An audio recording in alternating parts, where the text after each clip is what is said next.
والصلاة والسلام على سيد المرسلين أما بعد فأعوذ بالله من الشيطان الرجيم بسم الله الرحمن الرحيم الصلاة والسلام عليك يا رسول الله وعلى آلك وأصحابك يا حبيب الله. فرمان مصطفیٰ صلی اللہ تعالیٰ علیہ وآلہ وسلم جو میری محبت اور میری طرف شوق کی وجہ سے مجھ پر ہر دن اور ہر رات کو 3 بار درود پاک پڑھے تو اللہ پاک پر حق ہے کہ اس کے اس دن اور اس رات کے گناہ بخش دے.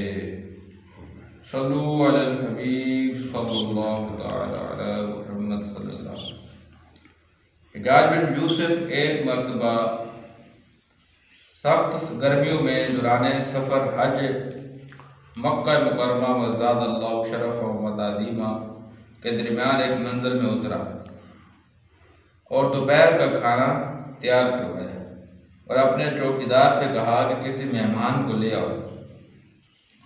چوکیدار خیمے سے باہر نکلا تو اسے ایک عرابی لیٹا ہوا نظر آیا. اس نے اسے جگایا اور کہا چلو تمہیں میرے حجاج بلا رہے ہیں. عرابی آیا اور حجاج نے کہا میری دعوت قبول کرو اور ہاتھ دھو کر میرے ساتھ کھانا کھانے بیٹھ جاؤ. عرابی بولا معاف فرمائیے، آپ کی دعوت سے پہلے میں آپ سے پہلے ایک قریب کی دعوت قبول کر چکا ہوں.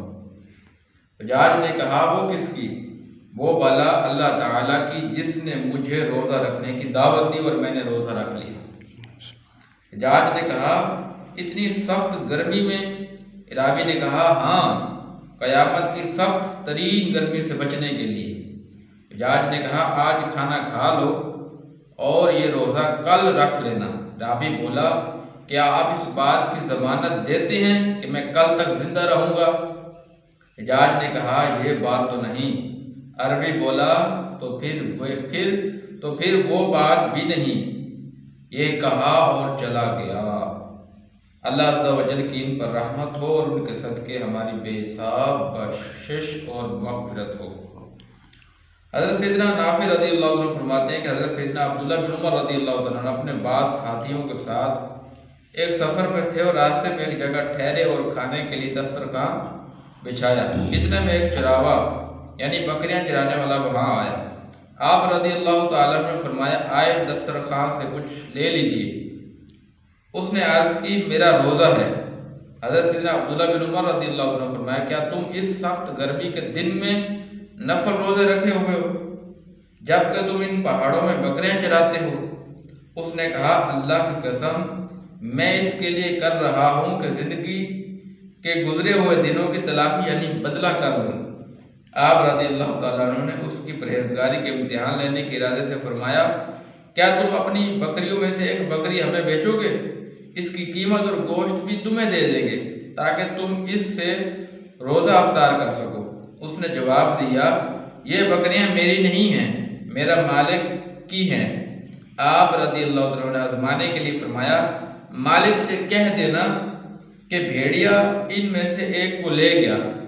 تو غلام نے کہا پھر اللہ پاک کہاں ہے؟ یعنی اللہ تو دیکھ رہا ہے، وہ تو حقیقت کو جانتا ہے اور اس پر میری پکڑ فرمائے گا. جب آپ رضی اللہ تعالیٰ مدینہ واپس تشریف لائے تو اس کے مالک سے غلام اور ساری بکریاں خرید لی. پھر چراوے کو آزاد کر دیا اور بکریاں بھی اسے تحفے میں دے دی. اللہ عز و جل کی ان پر رحمت ہو اور ان کے صدقے ہماری بے حساب بخشش و مغفرت ہو.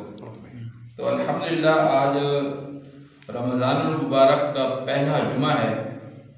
اللہ پاک اس پہلے جمعے کے صدقے میں ہمارے تمام پریشانیاں مصیبتیں دور فرمائے اور نبی کریم صلی اللہ تعالیٰ علیہ وآلہ وسلم کی ذات اقدس کے اوپر ہمیں زیادہ سے زیادہ درود پاک پڑھنے کی سعادت اور توفیق نصیب فرمائے.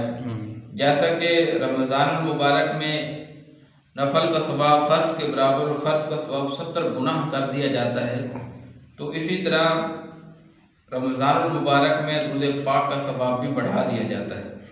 تو حاضرین و ناظرین آپ زیادہ سے زیادہ آقا صلی اللہ تعالیٰ علیہ وسلم کی ذات اقدس کے اوپر درود پاک پڑھنے کی کوشش کیجیے. کم از کم 1000 مرتبہ ہر روز پڑھیے اور جب 30 دن مکمل ہوں، روزے بھی 30واں ہو اور آپ کا 30,000 بھی مکمل ہو، تو یہ 30,000 درود پاک پڑھا ہوا آقا کی بارگاہ میں پیش کیجیے اور اپنے مرحومین اور جو بھی فوت شدہ آپ کے گھروں میں سے یا عزیز رشتہ داروں میں سے چلے گئے ان کو بھی احسان کیجیے۔ اللہ پاک نے چاہا تو انشاءاللہ آپ کو بہت بڑا ثواب حاصل ہوگا۔ جزاک اللہ خیرہ۔ چینل کو لائک اور سبسکرائب کریں اور بیل آئیکن دبانا مت بھولیے۔